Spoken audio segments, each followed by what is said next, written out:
sometimes 35 years old, and I will never, ever forget the sound of forks clinking against porcelain that night, followed by the silence that pierced me harder than his words.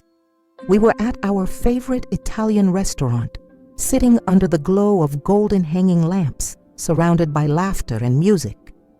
Birthdays were being celebrated, wine glasses lifted, and then, suddenly, all that warmth collapsed into ice when my husband, Anthony, stood up, red-faced with anger, and threw his napkin to the table. "You're embarrassing me," he snapped. The crowd stilled. Couples turned. A waiter froze mid-step. I felt every eye slice into me like glass shards. And then he said it. He raised his voice, loud enough for everyone to hear. "She eats like this every day. Look at her.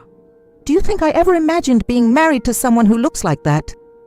My heart dropped through the floor.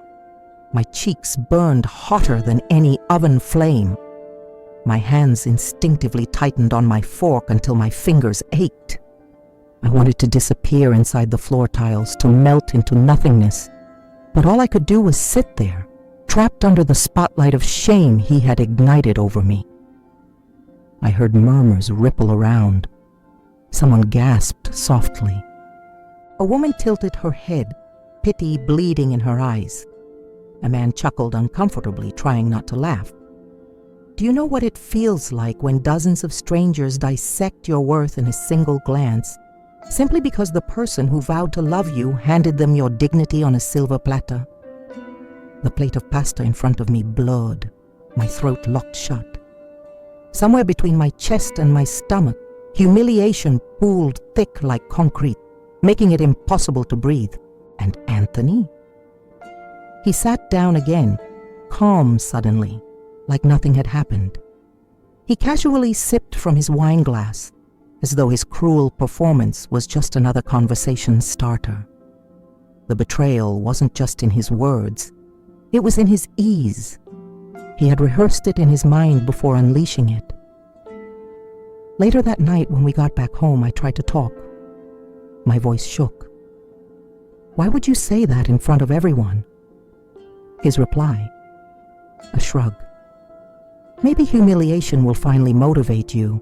Someone has to tell you the truth." Tears brimmed. My hands trembled. "But you're supposed to love me." He scoffed. "Love isn't about letting you ruin yourself. I'm doing you a favor. You should be grateful." Grateful. That word hit me harder than the insult itself. He wanted me to kneel at the altar of his cruelty and say thank you for the wounds. From that night onward, something inside me shifted. But at first, not into strength, into smaller pieces. I carried shame with me everywhere. At the grocery store, I imagined people staring, whispering Anthony's words under their breath. At work, when I sat in chairs during meetings, I panicked. The legs might snap and everyone would laugh. When friends invited me out, I declined, afraid Anthony's narrative had already spread, that everyone secretly agreed with him. Even alone in front of the bathroom mirror, his voice echoed, "Look at her. Look at her." I stopped recognizing myself.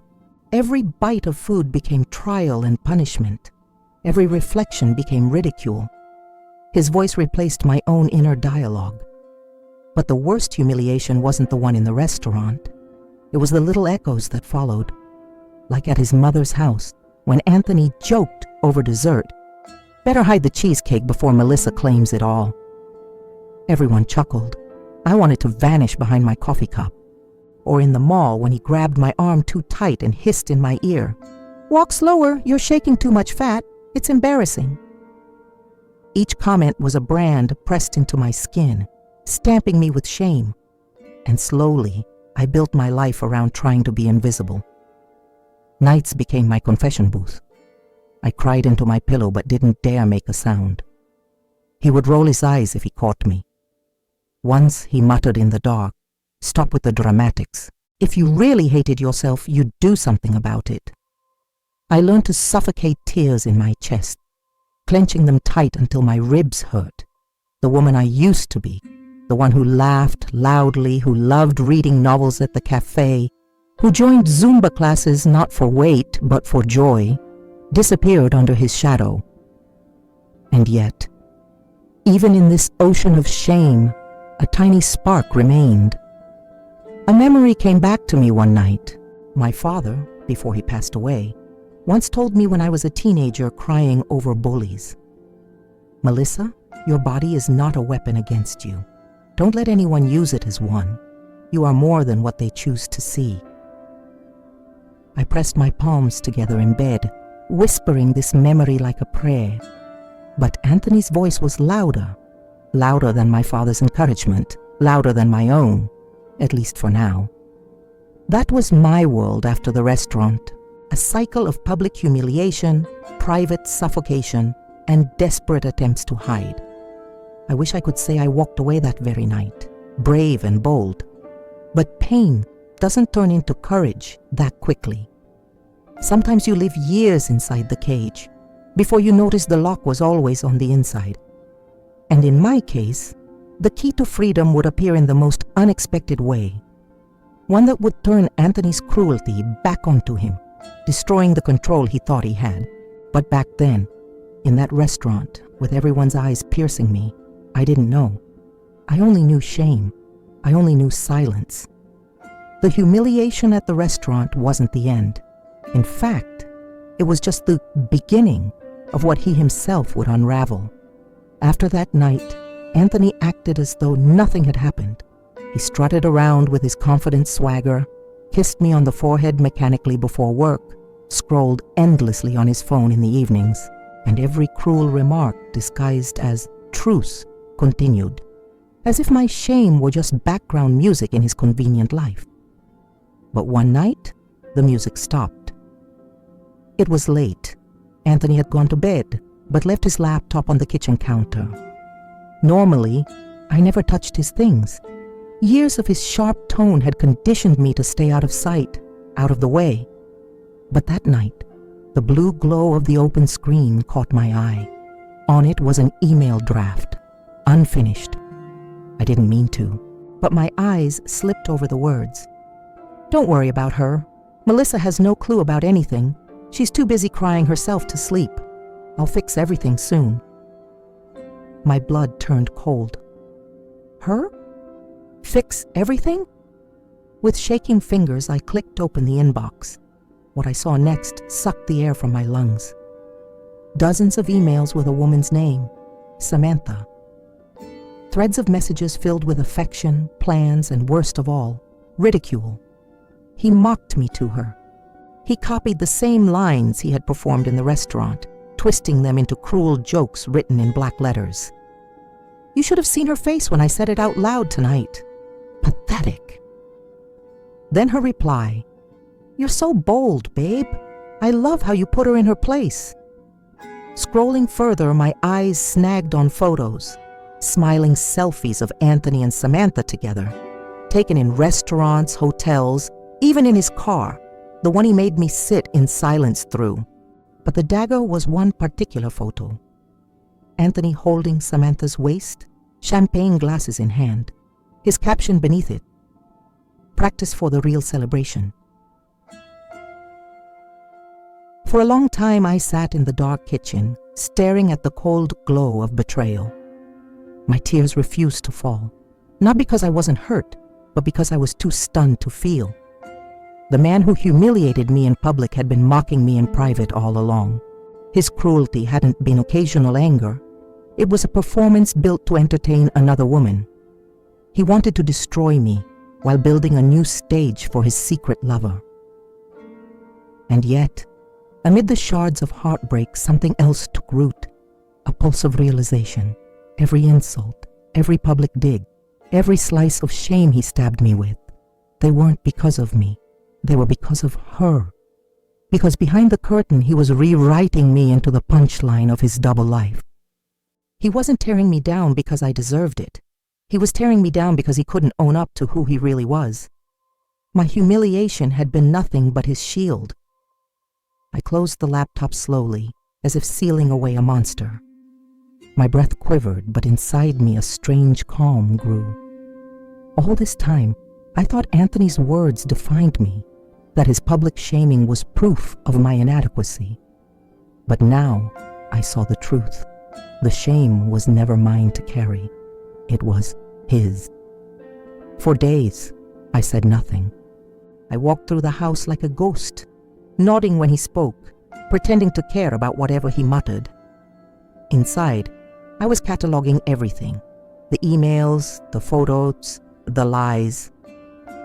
Whenever his voice rose in another insult, I imagined Samantha reading his messages, laughing at me behind her phone.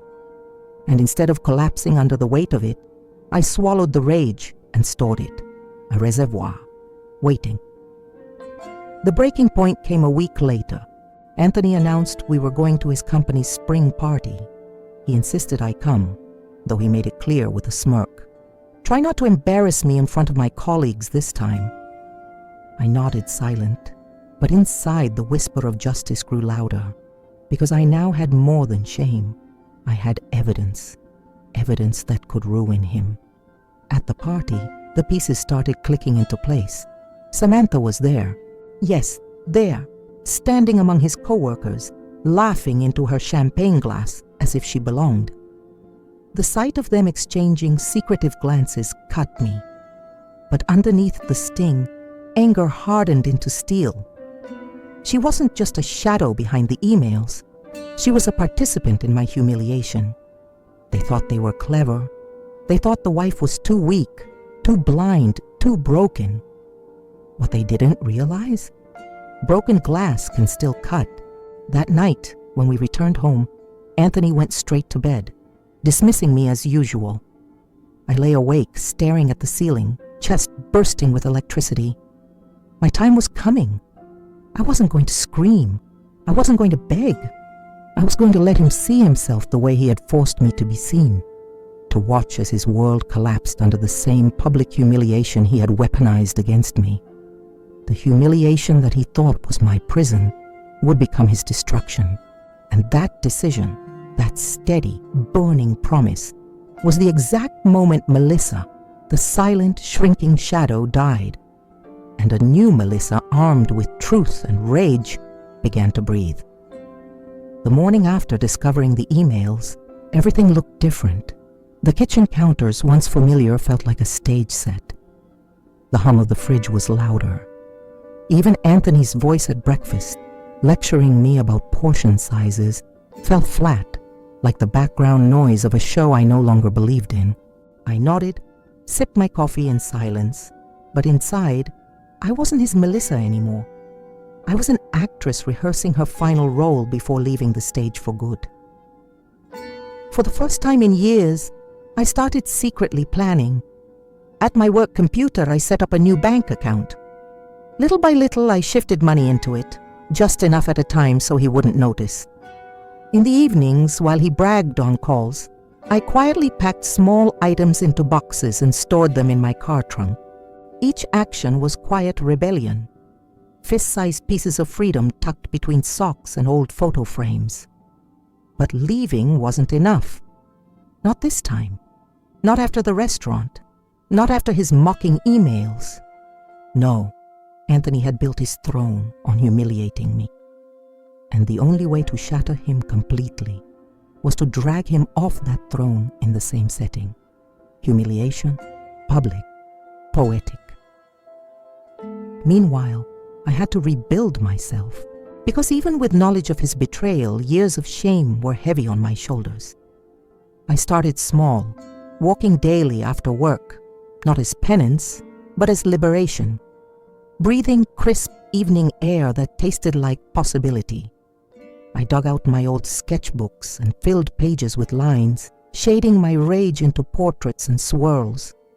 My hands remembered creativity I thought Anthony had crushed forever, and with each page, each quiet walk, I began hearing my father's words again. Melissa, your body is not a weapon against you. Don't let anyone use it as one. For the first time, I believed him. Anthony noticed something. A smirk curled at dinner one night. "You're quieter. Did I finally break you down into shape?" I met his gaze across the table, steady, calm, but different. And for the first time, he looked away. Inside, I smiled. He had no idea. 2 weeks later came the perfect opportunity. Anthony's company was throwing their summer gala, the biggest social event of the year. Everyone important in his career would be there. He had been bragging for weeks, practicing speeches in the mirror, desperate to impress. He told me flatly, "Melissa, don't embarrass me. Wear something simple, don't try too hard." I said nothing, but inside I whispered, "Perfect, that's where it ends." I began preparing quietly. I reached out to a friend, Lila, a lawyer, who had always encouraged me to leave. I showed her the emails, the photos, the proof that Anthony had been not only cruel, but reckless. Her eyes widened, then sharpened with purpose. She helped me organize the evidence in a neat, irrefutable package. Dated emails, screenshots, even receipts of hotel bookings. The kind of undeniable proof that no denial could wash away. "Melissa," she said, sliding the folder back to me, "when you're ready, this will end him." The night of the gala, I dressed not in something simple like Anthony demanded, but in a gown that hugged me like armor. Royal blue satin that flowed with strength, glittering under the light. Yes, I am an obese woman. Yes, the dress accentuated every curve. But instead of hiding for the first time, I owned it. My makeup was bold, my hair tumbled in waves. When I looked in the mirror before leaving, my reflection stared back and whispered, "You're ready." At the gala, crystal chandeliers sparkled above. Waiters floated with champagne trays. Colleagues in sharp suits mingled, laughing politely. Music swirled. Anthony strutted confidently, hand on my back, but not affectionately, like guiding property. He whispered harshly, "Stay quiet. Remember your place." I smiled gently.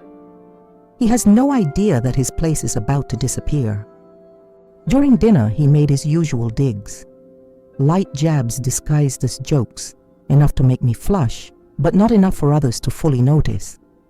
Samantha was there too, across the table, eyes glittering with cruel amusement as they exchanged secretive looks. Every word stung, yes, but accompanying each sting was the sharp comfort of the folder I concealed in my bag, like a loaded bullet with his name engraved. Then came the moment. Anthony stood up to give his toast. His ego radiated. He tapped the glass dramatically, cleared his throat, and began telling some shallow story of resilience and leadership. And in that instant, I moved. My legs didn't shake. My voice didn't tremble. I stood tall beside him, folder in hand. "Before you continue," I said, my voice steady but carrying through the microphone he had just switched on, "I think your audience deserves to know the real Anthony, not the polished mask." Gasps rippled across the tables. Anthony froze, eyes darting to me with panic flickering for the first time I had ever seen. I opened the folder and lifted a sheet. "Here's an email Anthony wrote to his mistress. Yes, mistress, laughing about humiliating me in a restaurant, mocking my body, mocking our marriage." Around us, jaws dropped. Murmurs stormed the hall. Eyes wide, hands covering mouths. Samantha, sitting there, paled to ash. She slid lower in her chair like she could vanish. "I'm not here to beg him to change," I continued, voice louder with every sentence. "I'm here to stop hiding. His cruelty isn't love. His betrayal isn't my shame. It's his. And everyone here deserves to know exactly the kind of man he really is." In that hall full of colleagues, clients, executives, the world Anthony had worked so hard to impress, his empire of arrogance crumbled in an instant. He stammered, reached for me. "Melissa, sit down." But his words fell flat, because every eye was no longer on me as the humiliation. Every eye was on him. And in that shifting gaze, something incredible happened. I felt lighter. Not in body, no, in soul. The shame he had shackled me with for years evaporated under the glow of truth. For the first time, the humiliation wasn't mine anymore. It was all his. And as Anthony's face contorted in panic, sweat dripping down his temple, I knew the destruction had only begun. Because this wasn't just a confrontation. This was justice. And tomorrow, the whole world would know about it. The ballroom fell into silence. You could hear the clink of a single fork dropped across the room. Anthony's face, that smug mask of superiority, cracked. His cheeks flushed scarlet, sweat bead across his forehead, his eyes darting between me, Samantha, and the stunned colleagues around him. And then came the whispers. Did she say, "Mistress"? She has proof. I can't believe Anthony would do that. Whispers louder, rippling like a storm across the tables. He stammered, grabbing for the microphone. It's not what it looks like. Melissa is just emotional. But I stepped forward, calm, steady. My voice poured clear through the speakers. Emotional? No, Anthony. I'm factual. People here can read for themselves. I lifted the folder and laid email printouts directly onto the banquet table nearest to us, eyes bent down, scanning the words. Gasps rose. Someone muttered, "He really wrote this." The humiliation he designed for me had turned, skyrocketing back to him, amplified under golden chandeliers, in front of the very people whose admiration he craved most. Anthony's boss stood from his chair, face stern. "Anthony, we'll be discussing this immediately. Integrity is everything in this company." A colleague shook his head, glaring. Another whispered angrily, "Unacceptable." I didn't need to say more. In a single gesture, showing his own words, I had stripped him bare. Samantha slid out of her chair quietly, avoiding stares as she slinked toward the exit. The mistress who laughed at me behind emojis now looked like she wanted to sink through the floor. She didn't reach for him. She didn't defend him. She abandoned him in humiliation. And there Anthony sat.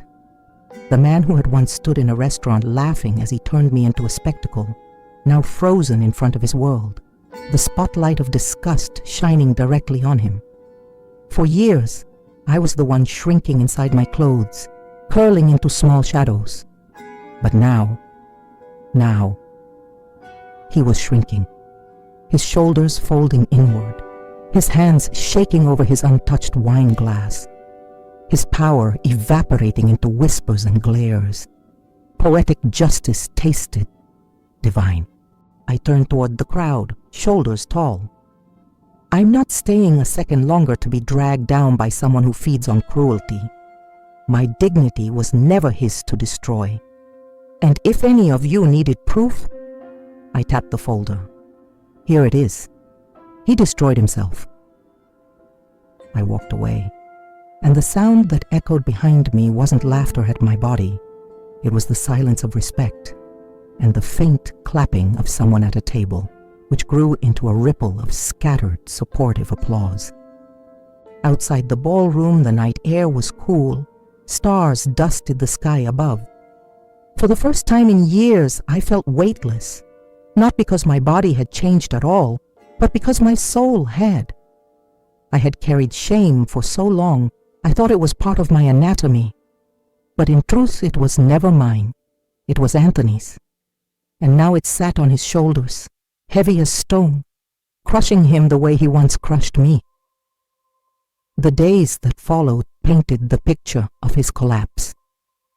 His company suspended him immediately, pending investigation, they called it. Rumors spread. His credibility evaporated. People no longer whispered about me. They whispered about him. And when Anthony showed up at our house, pounding on the locked door, begging me not to finalize the divorce, promising to change, I simply smiled through the window and whispered, "Too late, because you can't unsee the truth," and I had finally seen mine. The lesson? Nobody, no husband, no partner, no parent, has the right to turn your body into a weapon for control. Humiliation isn't love disguised. Cruelty isn't care in costume. And shame, once thrown at you, can always be handed back to its true owner. Anthony's downfall wasn't my revenge. It was his consequence. And my freedom wasn't his loss. It was my rebirth. I know some of you listening have been in similar places. Maybe you've heard the same cutting remarks. Maybe you stayed silent under someone else's truth-telling. Maybe you've cried in bed because even home didn't feel safe. Let me tell you this. Their cruelty is not your reflection. Their words are not your weight to carry. If you ever break free, you will realize what I did, that you were never weak for staying, only strong for finally leaving. So now I ask you, what would you do if your husband humiliated you in public, mocked your body, betrayed you behind your back, and then watched his entire life collapse because of his own lies? Would you forgive him if he came crawling back? Or would you close that chapter forever as I did? Tell me in the comments below. And don't miss our next story. The betrayal there is so wild it makes Anthony look like an amateur.